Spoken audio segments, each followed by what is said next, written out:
Students, आज के इस वीडियो लेक्चर में हम बात करेंगे semi technical description of A typical flowering plant. तो यानी कि जो एक टिपिकल फ्लावरिंग प्लांट होता है उसको हम सेमी टेक्निकली कैसे डिस्क्राइब कर सकते हैं, उसके बारे में आज के इस वीडियो लेक्चर में हम बात करने वाले हैं। साथ ही साथ हम आपको इसमें समझाएंगे फैमिली के जो उसकी प्लांट्स की जो फैमिली होती है उनकी बात इसमें हम करेंगे। और फिर यहाँ पर एक क्वेश्चन ये आ रहा होगा आपके दिमाग में, ये फैमिलीज़ क्या होती हैं? प्लांट्स की भी फैमिली होती हैं। हाँ, प्लांट्स की भी फैमिली होती हैं जिसके अंदर एक जैसे कैरेक्टर्स होते हैं। ऐसे प्लांट्स जिनके कैरेक्टर्स एक दूसरे से मिलते हैं, उन सभी प्लांट्स को एक ग्रुप में रख दिया और वो जो ग्रुप है उसी को नाम दे दिया गया फैमिली।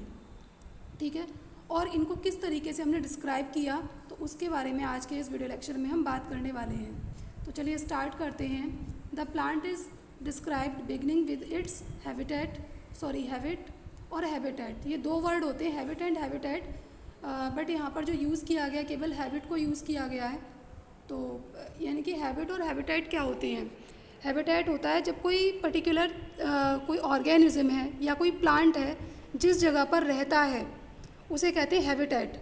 और हैबिट कि उसकी क्या क्या हैबिट्स हैं, उसके बेस पर किसी प्लांट को या किसी ऑर्गेनिज्म को डिस्क्राइब करना ही क्या कहलाता है? हैबिट एंड हैबिटेट कहलाता है। तो यहाँ पर क्या है? The plant is described beginning with its habit. तो प्लांट को स्टार्टिंग से ही किसके बेस पर डिवाइड किया गया है या किसके बेस पर उसको डिस्क्राइब किया गया है? उसके हैबिट के बेस पर डिस्क्राइब किया गया है। साथ ही साथ उसके वेजिटेटिव कैरेक्टर्स। अब वेजिटेटिव कैरेक्टर्स क्या होते हैं? जैसे रूट्स हैं, स्टेम हैं, लीव्स हैं, है ना, ये क्या होते हैं? किसी प्लांट के वेजिटेटिव कैरेक्टर होते हैं। और साथ ही साथ इसके अलावा क्या होते हैं? फ्लोरल कैरेक्टर्स, इनफ्लोरेसेंस आ जाता है इसमें और फ्लावर पार्ट्स आ जाते हैं। अब देखो यहाँ पर पहला तो हैबिट और किसके बेस पे डिवाइड किया गया है, इसको डिस्क्राइब किया गया वेजिटेटिव कैरेक्टर्स। अब इनको रूट को, स्टेम को, लीव्स को वेजिटेटिव कैरेक्टर क्यों कहा गया? इसलिए कहा गया क्योंकि हम क्या करते हैं कि जो रूट्स होती हैं इससे भी एक नया प्लांट ऑरिजिन हो जाता है, स्टेम से भी हो जाता है, लीव से भी हो जाता है, इसीलिए इनको बोला जाता है वेजिटेटिव कैरेक्टर्स। तो इनके बेस पर डिवाइड किया गया, उसकी हैबिट के बेस पर डिवाइड किया गया, डिस्क्राइब किया गया किसी प्लांट को। साथ ही साथ उसके अंदर जो फ्लोरल कैरेक्टर्स होते हैं उसमें भी बेसिकली हमने किसकी बात की? इनफ्लोरेसेंस के अकॉर्डिंग। इनफ्लोरेसेंस क्या होता है कि किसी प्लांट्स के ऊपर जो फ्लावर आने का जो अरेंजमेंट है, यानी कि जो फ्लावर किस तरीके से आ रहे हैं और वो जो फ्लावर्स हैं उस प्लांट के ऊपर कैसे अरेंज हैं, उसे कहते हैं इनफ्लोरेसेंस। और जब इन्फ्लोरेसेंस हम जान लेंगे तो उसके बाद हम किसकी बात करेंगे? फ्लावर पार्ट्स की बात करेंगे, जो मैंने आपको लास्ट वीडियो लेक्चर में समझाए हैं। फ्लावर के कितने पार्ट्स होते हैं? 4 पार्ट्स होते हैं। कौन कौन से होते हैं? Calyx, Corolla, androecium and gynoecium. तो इसके बेस पर प्लांट को डिवाइड किया गया। अब इसके साथ साथ इनको, ये जो कैलिक्स हैं, कोरोला हैं, एंड्रोशियम, गाइनीशियम, इनको सिंबल्स दिए गए। और जब हमने इनको सिंबल दे दिए तो इसके अकॉर्डिंग हमने क्या दिया? इसके जो फ्लोरल फार्मूला है उसको हमने बताया कि किस तरीके से हम जब इन कैलिक्स को हम के से डिनोट करते हैं, कोरोला को सी से डिनोट करते हैं, एंड्रोशियम को ए से डिनोट करते हैं, गाइनीशियम को जी से डिनोट करते हैं। और जब ये सारे कैरेक्टर किसी प्लांट के अंदर, किसी पर्टिकुलर प्लांट के फ्लावर के अंदर, जब ये जितने भी कैरेक्टर्स हैं जब वहाँ पर अवेलेबल होंगे तो उनको हम देखेंगे, वहाँ से उनके जो सिंबल्स हैं उनको लगाएंगे और इस तरीके से हम क्या बता देंगे? उसका फ्लोरल फार्मूला हम दे देंगे। तो चलिए आगे बात करते हैं इसमें। अब नेक्स्ट है इसमें, the floral formula is represented by some symbols. तो यानी कि हमने अभी बताया कि फ्लोरल फार्मूला कैसे कुछ सिंबल से हम इसको डिनोट करते हैं या कुछ सिंबल से उसको हम दिखाते हैं। जैसे कि इन द फ्लोरल फार्मूला, अगर फ्लोरल फार्मूला की बात करें तो इसमें क्या है? BR स्टैंड्स फॉर ब्रैक्ट, यानी कि जो ब्रैक्टिएट होते हैं, ऐसे फ्लावर्स जिनके चारों तरफ ब्रैक्ट होती है तो उनको हम कैसे बोलते हैं? फ्लावर इज ब्रैक्टिएट, है ना। फ्लावर इज ब्रैक्टिएट यानी कि उस फ्लावर के नीचे की तरफ, उस पर्टिकुलर फ्लावर के नीचे की तरफ अगर ब्रैक्ट है तो उसको हम क्या बोलेंगे? ब्रैक्टिएट कहेंगे। और उस ब्रैक्ट को हम किससे डिनोट करेंगे? BR से डिनोट करेंगे। के स्टैंड्स फॉर कैलिक्स, यानी कि कैलिक्स अगर कहीं हमें पता है कि उसके फ्लावर के अंदर, उस पर्टिकुलर फ्लावर में कैलिक्स हैं, तो उसका जब हम फ्लोरल फार्मूला बनाएंगे तो हम उसको कैसे डिनोट करेंगे? के से डिनोट करेंगे। नेक्स्ट है कोरोला, उसको हम किससे रिप्रेजेंट करेंगे? सी से रिप्रेजेंट करेंगे। पी किसके लिए होगा? पेरियंथ के लिए होगा।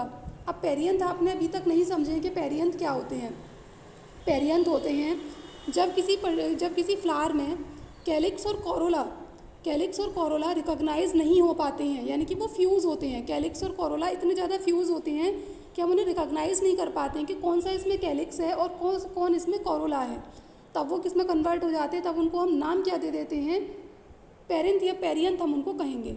ठीक है, जब कैलिक्स और कोरोला मिक्स हो जाते हैं तब वहाँ पर क्या नाम आ जाता है, पेरियंथ आ जाता है, क्योंकि हम उनमें रिकॉग्नाइज नहीं कर पाते हैं कि कौन कैलिक्स है और कौन इसमें कोरोला है, तो उसको नाम दे देते हैं पेरियंथ। और उसकी एक यूनिट को हम क्या बोलेंगे, टेपल्स कहते हैं। जैसे कोरोला की एक यूनिट को क्या कह रहे थे हम, कोरोला की एक यूनिट को पेटल्स कह रहे थे, और ऐसे ही कैलिक्स की एक यूनिट को हम क्या बोल रहे थे, सेपल्स कह रहे थे। वैसे ही पेरियंथ की जो एक यूनिट होती है उसको हम क्या बोलते हैं, टेपल्स कहते हैं। ठीक है, एक इसके लिए होता है एंडोशियम को डिनोट करेगा, जी डिनोट करेगा गाइनीशियम को।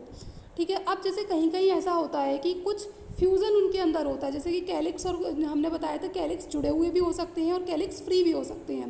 अगर कैलिक्स जुड़े हुए हैं तो वहाँ पर क्या बोलेंगे हम, गेमोसेपेलस कहेंगे, और अगर कैलिक्स फ्री हैं तो वहाँ पर हम किसका यूज़ करेंगे, पॉलीसेपेलस कहेंगे। और अगर मान लीजिए इन केस अगर वो फ्यूज़ हैं तब उसको हम किससे डिनोट करेंगे, कि देखिए जैसे ये कैलिक्स है, किसी पर्टिकुलर फ्लावर में ये कैलिक्स है और कैलिक्स कैसा है, जुड़ा हुआ है, तो हम उसको कैसे रिप्रेजेंट करेंगे, ऐसे ब्रैकेट में कैलिक्स को लिख देंगे इस तरीके से। ब्रैकेट में लिखने के बाद अब मान लीजिए कैलिक्स कितने हैं, 5 हैं, तो वहाँ पर हम नीचे 5 लिख देंगे। ऐसे ही कोरोला है, अगर किसी फ्लावर में कोरोला 5 हैं और कोरोला भी कैसे कनेक्टेड है, तो C लिखेंगे, उसको हम ब्रैकेट में लिखेंगे और इस तरीके से वहाँ पर 5 लिख देंगे। ठीक है, अब इसके साथ साथ जैसे ओवरी है किसी फ्लावर के अंदर, हमने लास्ट वीडियो लेक्चर में ओवरी भी समझाई है कि ओवरी इन्फीरियर होती है, सुपीरियर ओवरी होती है, सेमी इन्फीरियर ओवरी होती है। ठीक है, अगर किसी फ्लावर के अंदर जो ओवरी है वो अगर हाई है, यानी कि हाईएस्ट पोजीशन पर है, तो वहाँ पर हम गाइनीशियम लिखेंगे और नीचे उसमें ऐसे लाइन कर देंगे, तो लाइन से पता लगेगा कि ओवरी जो है ऊपर की तरफ है। अगर किसी फ्लावर के अंदर ओवरी डाउन है, नीचे की तरफ है, यानी कि इन्फीरियर है, तो उसके ऊपर की तरफ हम लाइन कर देंगे, जिससे हमें पता लगेगा कि ओवरी इस पर्टिकुलर फ्लावर में नीचे की तरफ है।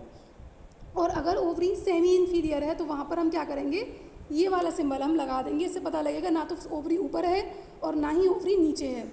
अच्छा, अगर कहीं आपको ये वाला सिंबल देखने को मिले तो इसका मतलब क्या है, ओवरी कैसी है, कनेक्टेड है, और साथ ही साथ कैसी है, अगर उसमें ये इस तरीके से 2 और लिखा हुआ मिल जाए तो इसका मतलब क्या है, अगर उसमें ऐसे लिखा हुआ है इस तरीके से 2 और लगा हुआ है, यानी कि यहाँ पर 2 सेपल्स हैं और कार्पल्स जो हैं 2 हैं। ठीक है, कार्पल्स क्या है, मैंने आपको उसमें बताया था ओवरी में क्या होते हैं, कार्पल्स होते हैं, और ये अगर 2 लगा हुआ है तो यानी कि 2 कार्पल हैं, अगर यहाँ 3 लिखा हुआ तो यानी कि 3 कार्पल हैं।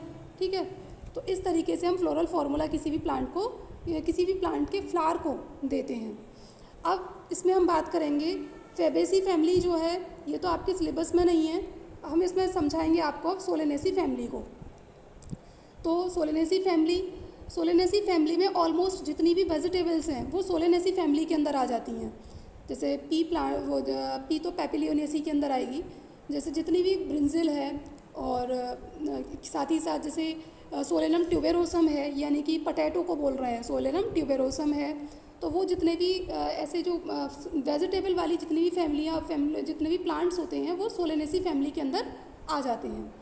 तो चलिए स्टार्ट करते हैं सोलेनेसी फैमिली को। इसमें लिखा है जो प्लांट बॉडी होती है इसकी, प्लांट बॉडी हर्ब और श्रब, यानी कि जो इसकी प्लांट बॉडी है हर्ब भी हो सकती है और श्रब भी हो सकती है। हर्ब कैसी होती है, हर्ब जैसे छोटे छोटे घास जैसे पौधे होते हैं ना जो एवरग्रीन रहते हैं, उन्हें कहते हैं हर्ब। और श्रब कैसे होते हैं, श्रब होती हैं जैसे जिनके ऐसे प्लांट्स जिनके ऊपर स्पाइंस होते हैं, उन्हें कहते हैं श्रब। रेयरली स्मॉल ट्रीज, यानी कि बहुत कम ऐसा होता है कि इस फैमिली के अंदर जो प्लांट्स आते हैं वो स्मॉल हों, छोटे हों, अदरवाइज जो इसके अंदर आने वाले प्लांट्स हैं वो थोड़े से लॉन्ग होते हैं। और कॉमनली इस फैमिली को किस नाम से जाना जाता है, पटैटो फैमिली के नाम से इसको जाना जाता है। ठीक है, ये जो फैमिली है ये किसके लिए फेमस ज़्यादा है, पटैटो के लिए ज़्यादा फेमस है, पटैटो फैमिली के नाम से इसको जाना जाता है। इस फैमिली के अंदर आने वाली जो लीव्स होती हैं वो सिंपल भी हो सकती हैं और पिन्नेटली कंपाउंड भी हो सकती हैं। ये दोनों मैंने आपको समझाई है, सिंपल लीव्स कैसी होती हैं और पिन्नेटली कंपाउंड लीव्स कैसी होती हैं। अगर नहीं याद है तो दोबारा फिर पिछला वीडियो लेक्चर आप देख लीजिएगा। वेनिशन भी बताइए, लीव्स में वेनिशन भी होती है, रेटिकुलेट वेनिशन होती है और पैरेलल वेनिशन होती है। लेकिन सोलेनेसी फैमिली में जो लीव्स होती हैं वो कैसी होती हैं, रेटिकुलेट वेनिशन वाली होती हैं। अब इसको हम फ्लोरल फार्मूला क्या होगा, ये वाला जो सिंबल है आप देख रहे हैं सर्किल के अंदर प्लस का निशान लगा हुआ है, ये किसको रिप्रेजेंट करता है? एक्टिनोमॉर्फिक फ्लावर को दिखाता है। एक्टिनोमॉर्फिक, जाइगोमॉर्फिक, ये दोनों बताए हैं। अगर फ्लावर को हम किसी भी प्लेन से अगर हम उसे कट करें और उसके बराबर अगर उसके पार्ट्स मिल रहे हैं, जितने भी उसके पार्ट मिल रहे हैं वो सभी बराबर हैं, तो हम उसको कहेंगे एक्टिनोमॉर्फिक फ्लावर। ठीक है, तो यहाँ पर ये जो फ्लावर होगा वो एक्टिनोमॉर्फिक होगा। इसमें आने वाले जो फ्लावर्स होते हैं ऑलमोस्ट कैसे होते हैं? हर्माफ्रोडाइट होते हैं। ये हर्माफ्रोडाइट का मतलब क्या है कि उसमें मेल और फीमेल दोनों ही सेक्सेस एक ही फ्लावर के अंदर मिलती हैं, तो उसे कहते हैं हर्माफ्लोराइट। कैलिक्स 5 और कैसे होते हैं? कंपाउंड होते हैं, यानी कि जुड़े हुए होते हैं। और कोरोला कितने होते हैं? 5 होंगे, वो भी कनेक्टेड, वो भी 5 होंगे और कनेक्टेड होंगे एक दूसरे के साथ। और ये जो कोरोला है वो एंड्रोशियम के साथ कनेक्टेड होगा। ये वाला ऐसे अगर किसी के ऊपर सिंबल लग रहा है, यानी कि कैलिक्स और एंड्रोशियम एक दूसरे से जुड़े हुए हैं।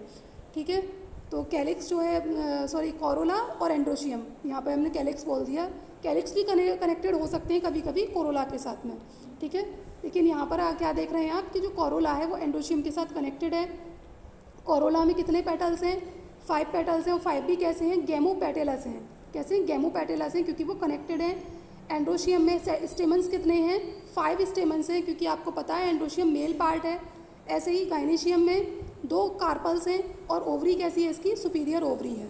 ठीक है, तो इस फॉर्मूले से हम पूरे के पूरे फ्लावर को डिस्क्राइब कर सकते हैं। इसीलिए फ्लोरल फार्मूला इम्पॉर्टेंट है, और ये आपको डिस्क्राइब करना आना ही चाहिए। अगर आपको नहीं आता है तो इसे दोबारा इस वीडियो को देख लीजिएगा, बार बार इसको समझिए, रीड करिए, और उसके बाद आपको ये फ्लोरल फार्मूला क्लियर हो जाएगा। ठीक है, और इसमें आने वाले जो स्पीसीज़ होती हैं वो कौन कौन सी होती हैं?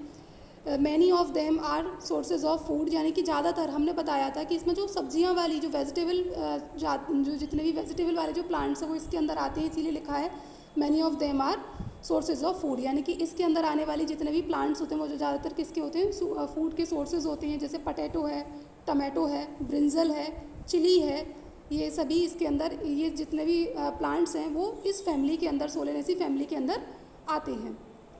ठीक है, तो ये आपकी कंप्लीट हो जाती है सोलेनेसी फैमिली।